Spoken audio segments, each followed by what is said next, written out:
ವಿಶಾಖಪಟ್ಟಣದಲ್ಲಿ ಭಾರತ ಮತ್ತು ನ್ಯೂಜಿಲೆಂಡ್ ತಂಡಗಳ ನಡುವೆ ನಡೆದಂತಹ 4ನೇ ಟಿ20 ಪಂದ್ಯದಲ್ಲಿ ಭಾರತ ನ್ಯೂಜಿಲೆಂಡ್ ಎದುರು 50 ರನ್ಗಳ ಅಂತರದಲ್ಲಿ ಸೋಲನ್ನು ಕಂಡಿದೆ.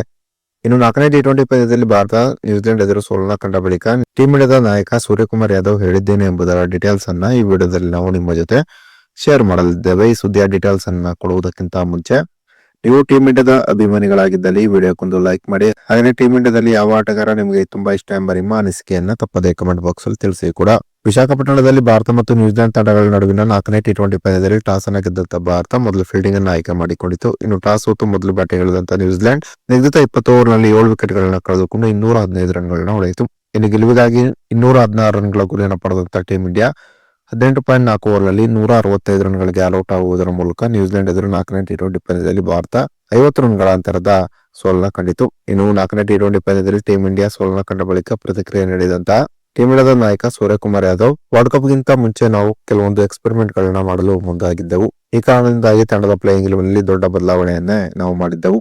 ಸಾಮಾನ್ಯವಾಗಿ ನಾವು 8 ಬ್ಯಾಟರ್ಗಳ ಜೊತೆ ಕಣಕ್ಕಿಳಿಯುತ್ತೇವೆ, ಆದರೆ ಈ ಪಂದ್ಯದಲ್ಲಿ ನಾವು 6 ಬ್ಯಾಟರ್ಗಳ ಜೊತೆ ಕಣಕ್ಕಿಳಿದಿದ್ದೆವು.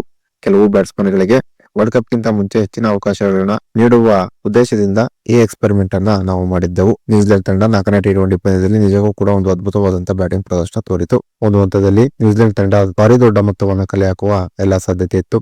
ಆದರೆ ಅನಂತರ ನಮ್ಮ ಬೌಲರ್ಸ್ ಗಳು ಪಂದ್ಯವನ್ನ ತಮ್ಮ ತೆಕ್ಕೆಗೆ ತೆಗೆದುಕೊಂಡರು. ಆದರೆ ಕಡೆಯಲ್ಲಿ ಡ್ಯಾರಿ ಮಿಚೆಲ್ ಆಡಿದಂತಹ ಒಂದು ಉತ್ತಮವಾದ ಬ್ಯಾಟಿಂಗ್ ಪ್ರದರ್ಶನದಿಂದಾಗಿ ನ್ಯೂಜಿಲೆಂಡ್ ತಂಡ 215 ರನ್ಗಳ ಒಂದು ಉತ್ತಮ ಮೊತ್ತವನ್ನು ಕಲೆ ಹಾಕಿತು. ಇನ್ನು ಖಂಡಿತವಾಗಿ 216 ರನ್ಗಳ ಟಾರ್ಗೆಟ್ ಅನ್ನು ನಾವು ಚೇಸ್ ಮಾಡಬಹುದೆಂಬ ನಿರೀಕ್ಷೆಯಲ್ಲಿ ನಾನಿದ್ದೆ. ಯಾಕಂದ್ರೆ ಪಿಚ್ ಬ್ಯಾಟಿಂಗ್ ಗೆ ತುಂಬಾನೇ ಅನುಕೂಲಕರವಾಗಿತ್ತು. ಇಂತಹ ಅನುಕೂಲಕರವಾಗಿದ್ದ ಪಿಚ್ ನಲ್ಲಿ ನಮ್ಮ ಬ್ಯಾಟ್ಸ್ಮನ್ ಗಳು ಉತ್ತಮವಾದ ಬ್ಯಾಟಿಂಗ್ ಪ್ರದರ್ಶನ ತೋರಲಿಲ್ಲ. ಅದ್ಭುತ ಫಾರ್ಮ್ ಅಲ್ಲಿ ಇದ್ದಂತಹ ಅಭಿಷೇಕ್ ಶರ್ಮಾ ಡಕ್ಔಟ್ ಆಗಿದ್ದು, ಜೊತೆಗೆ ಹಾರ್ದಿಕ್ ಪಾಂಡ್ಯ ಕೂಡ 4ನೇ ಟಿ20 ಪಂದ್ಯದಲ್ಲಿ ಫೇಲ್ ಆಗಿದ್ದು ನಮಗೆ ದೊಡ್ಡ ಹೊಡೆತವನ್ನೇ 4ನೇ ಟಿ20 ಪಂದ್ಯದಲ್ಲಿ ನೀಡಿತು ಅಂತ ನನಗೆ ಅನಿಸುತ್ತದೆ.